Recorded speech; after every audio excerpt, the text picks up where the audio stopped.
I realized something was wrong on a perfectly ordinary evening when I opened the bedroom door and caught the scent of a perfume that did not belong to any memory of mine.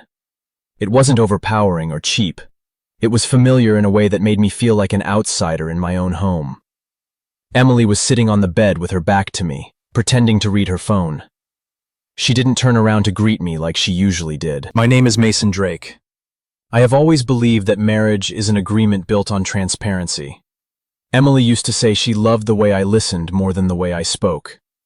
But in recent months, she changed, dressing more carefully when going out, locking her phone with a new password, and turning away whenever she texted. I told myself I was overthinking. The conflict did not arrive through an argument, but through prolonged silence. Emily began locking the bedroom door when I came home late. She said she needed to sleep early, needed quiet. I, the legal husband, became the one knocking on doors in my own house. Every time I asked, she answered with a tired smile. I did not confront her. I observed. I noticed her shifted routines, calls that ended abruptly when I entered the room, and the doorbell camera capturing an unfamiliar man on days I was away on business. I did not focus on emotions. I focused on data. The climax came one night when I stood outside the bedroom door, my hand on the doorknob, and realized I was no longer welcome in what had once been our most intimate space. There was no shouting, no tears, only a cold sensation running down my spine. I decided not to ask any more questions. I understood that truth, if it exists, leaves traces. And if I wanted to know, I needed to see it with my own eyes. The camera was smaller than I expected. It fit neatly in my palm as I stood alone in the bedroom, looking around the familiar space with an entirely different perspective. This was no longer a place of rest. It was a scene. I felt no guilt thinking that way. I only felt the need to be precise. I chose the camera's position carefully. Not too obvious, not too hidden. The angle was wide enough to capture the bed, the bathroom door, and the area where one usually assumes no one else would ever enter. I checked California law once more on my laptop. A homeowner is allowed to install cameras in their own private space. I wasn't breaking the law. I was preparing for the truth. Emily suspected nothing. She asked what I was doing in the bedroom that afternoon, and I told her I was adjusting the Wi-Fi system because the signal was weak. She nodded and didn't ask further. I realized that when someone believes they are in control of the game, they rarely notice the small details. The days that followed passed as usual. I went to work, had dinner with Emily, listened to her tell stories that went nowhere. But every night, after she fell asleep, I opened the camera app on my phone and checked its status. Everything was stable.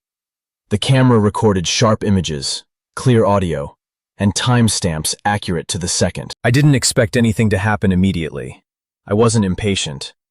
I understood that if something was happening behind my back, it would repeat itself. And repetition always leaves evidence.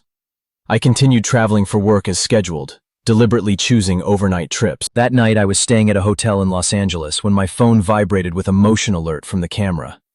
I didn't open it right away. I let the phone sit on the table for a few minutes, as if delaying could change what was about to happen. Finally, I picked it up and opened the video. Emily appeared in the frame, not with her usual tired look, but as a different version of herself, relaxed, at ease. She opened the bedroom door. A few minutes later, a man walked in. I had never seen him before. Tall, early 30s, wearing a dark jacket. He didn't hesitate. He walked straight toward my bed. I watched the entire video from beginning to end, without fast-forwarding, without pausing. I saw every movement, every intimate moment unfold on the bed I once believed symbolized fidelity. I didn't feel the explosive rage people often describe in stories like this. I felt only a cold confirmation. My instincts had been right. I didn't text Emily. I didn't call her. I didn't react. I downloaded the video to a hard drive, named the file with the exact date and time, and made an additional backup. I understood that emotions can ruin everything, but data cannot. When I returned to San Diego a few days later, Emily greeted me as usual. She kissed my cheek and asked if I was tired. I said the trip was fine. I looked at her and realized that from the moment I watched that video, this marriage was over. She just didn't know it yet. The morning after returning to San Diego, I sat in my car for a few extra minutes before going inside. I needed time to shift states. Not from love to hatred, but from marriage to strategy. I understood that from this point on, every action I took had to serve a purpose. I introduced myself by my full name, Mason Drake. I didn't tell the story emotionally. I placed the hard drive on the table, opened my laptop, and presented the data in chronological order. Videos, timestamps, travel schedules, doorbell camera records. Lisa didn't interrupt me. She only took notes and occasionally nodded. The conflict at this stage was no longer between Emily and me, but between the truth and how it would be used. Lisa made it clear that if I confronted Emily too early, she could deny everything, shift blame, or attempt to construct a counter-narrative. She emphasized that in California divorce cases, evidence matters, but the timing of presenting evidence matters even more. From that day on, I began living two parallel lives. On the outside, I remained the normal husband, going to work, having dinner with my wife, asking routine questions. On the inside, I memorized every small detail. Emily's routines, the days she seemed unusually cheerful, the nights she encouraged me to go to bed early because I was tired. I didn't touch Emily. Not because I was afraid, but because I understood that distance is a form of discipline. I didn't allow any emotional impulse to disrupt the structure I was building. Every night, I updated the data, backed up new footage, and logged timestamps into a private tracking sheet. The climax of this chapter was not an argument, but the moment Lisa called me and said the evidence I had was strong enough to prove that the affair occurred within the shared marital space. Under the law, that directly affected asset division and post-divorce entitlements. We began preparing the case. No rush, no trace. The divorce petition was drafted, but not filed. Everything was kept in a ready state, like a file waiting for the exact moment to be activated. Every night, Emily still asked if I was okay. I told her work had been heavy. She believed it. She didn't know that while she thought she was hiding everything well, every step she took had already been placed exactly where it belonged, in a plan she could not see. The court summons arrived on a lightly sunlit afternoon. I wasn't home at the time. Emily called me, her voice slightly trembling, asking if I knew what was happening. I told her I was in a meeting and that we would talk later. I wasn't lying. I simply wasn't saying everything. We met at the San Diego County Superior Court earlier than standard business hours. The building looked like most courthouses. Light stone walls, long corridors, no space for personal emotions. I arrived 15 minutes early. Emily arrived 5 minutes late. She looked around, trying to catch my eye, but I didn't initiate contact. I sat beside my attorney, Lisa Howard. The files were neatly arranged in front of me.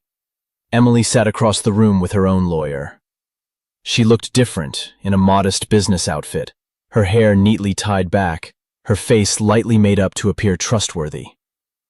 I immediately recognized the strategy. The hearing began with basic procedures.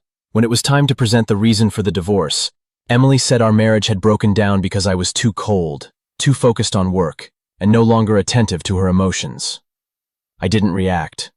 I had heard those words in my head many times before she spoke them aloud. The conflict escalated when Emily's attorney accused me of invading her privacy, claiming I had illegally installed cameras to spy on my wife. I looked at Lisa. She gave a slight nod, signaling that everything was still under control. I knew this was the moment they would try to reverse the roles of victim and offender. Lisa stood and requested to present evidence. She didn't speak at length. She clearly stated that the camera was installed in the shared marital home, that I was the legal owner, and that the data was collected while I was not present. The judge ordered the video to be played. When the screen lit up, the room fell into an unusual silence. There were no objections, no explanations, only the familiar image of my bedroom and what happened on that bed. I didn't look at Emily. I stared directly at the screen, as if watching a technical recording devoid of emotion. The court recessed after the video ended. The judge requested time to review all records and evidence before issuing a decision on asset division. Emily broke down in tears as she left the courtroom. I didn't approach to comfort her. I understood that from this moment on, Everything had crossed the personal line. As I stepped out of the courthouse, the San Diego sunlight hit my eyes. I stood still for a few seconds, took a deep breath, and realized this was not a victory. It was simply the inevitable outcome of choices made long before. I knew the final ruling had not yet been announced, but I also knew the balance had shifted. Not because I argued better, but because I prepared better. And in this system, preparation always carries more weight than justification. The ruling did not come immediately. After the hearing, I returned to my old routine in a mechanical way, going to work, coming home, sleeping in the guest room. Emily moved her things into the master bedroom and locked the door. We lived under the same roof, but between us was a legal gap waiting to be filled by a judge's signature. I didn't speak to Emily more than necessary. Her questions revolved around the same topic, whether anything could still be salvaged. I didn't answer directly. I only said we were waiting for the court's decision. In my mind, everything had been over for a long time. The date for the ruling was set. I arrived at court alone, early as usual. Lisa sat beside me and handed me a final summary of the legal arguments. She made no promises. She only said the outcome would reflect the clarity of the evidence. When the judge read the decision, his voice was steady and emotionless. He reiterated the key facts. The affair took place within the shared marital space. The video evidence was undisputed, and I had not engaged in retaliation or illegal conduct while collecting the data. Each sentence sounded like a line of code confirming a result that had already been compiled. The division of assets was read last. 80% of the marital assets were awarded to me, including the house in La Jolla and most of the investments. The remaining portion went to Emily. There was no lengthy explanation, only a conclusion based on responsibility and consequence. I didn't look at her when the numbers were stated. Emily broke down in tears. Not an explosive outburst, but the prolonged sobbing of someone who had just realized that every previous choice had sealed the path ahead. Her attorney placed a hand on her shoulder. I remained seated, my hands resting on my knees, my back straight. The session ended faster than I expected. When I stood up, Lisa shook my hand and said everything was finished. I nodded. I didn't feel relief. I felt only an ending confirmed in writing. After the ruling, the house in La Jolla became unusually quiet. There were no more bedroom doors closing, no more short, obligatory conversations. Emily packed her belongings over 2 days. I didn't help. I didn't stop her. I stayed in my office, handling pending emails as if my life hadn't been interrupted. On the day she left, I didn't stand by the door. I heard the engine start from inside the house, then return to silence. I knew that moment, if I stepped outside, nothing would change. Every decision had already been stamped. The weeks that followed moved slowly. I returned to the master bedroom, replaced all the bedding, removed the camera, and locked the hard drive in a safe. Not because I feared revisiting it, but because its task was complete. I didn't keep the evidence to punish. I kept it out of discipline. Friends and colleagues learned about the divorce through fragmented information. Some asked questions, others kept their distance. I responded briefly, without elaboration. I didn't want my story to become material for other people's emotional interpretations. The conflict now no longer came from Emily, but from the void left behind by the truth. When justice is carried out, it doesn't bring the satisfaction people imagine. It leaves an empty space that must be filled with new choices. I began changing my routine. I woke up earlier, ran along the coastline, returned to habits I had neglected during the years of marriage. Not to heal, but to restructure. I realized that the hardest part wasn't losing someone, but learning how to exist without relying on an old role. There were nights when I sat alone in the living room, staring out the window, and wondered whether things could have gone differently. But that question didn't lead to regret. It led only to a simple conclusion. If I hadn't acted when I still could, the outcome would have been different, and I would have been the one paying the price. The climax of this chapter arrived in a very small moment. I received an email confirming that the transfer of property ownership was complete. There was no emotion attached, just a line stating that the system had updated to a new status. I deleted the email from my inbox, just as I had deleted roles that no longer fit my life. I understood that justice is not something to celebrate. It is a boundary. and once you cross it, what matters is not looking back, but knowing which direction you will take next. After all the procedures were completed, the world around me grew quiet in a different way. There were no more direct questions, no more awkward consolations. People seemed to have accepted my story, but they accepted it like a piece of news already read, requiring no further comment. I realized that once justice is confirmed, people care less about the emotions that remain. I continued going to work as usual. In meetings, I spoke less than before. Not because I had lost confidence, but because I no longer felt the need to explain myself. Work functioned well when I maintained the necessary distance. I completed my tasks, sent reports, and left the office on time. No one asked me about Emily anymore. There were evenings when I ate dinner alone at small places near my house.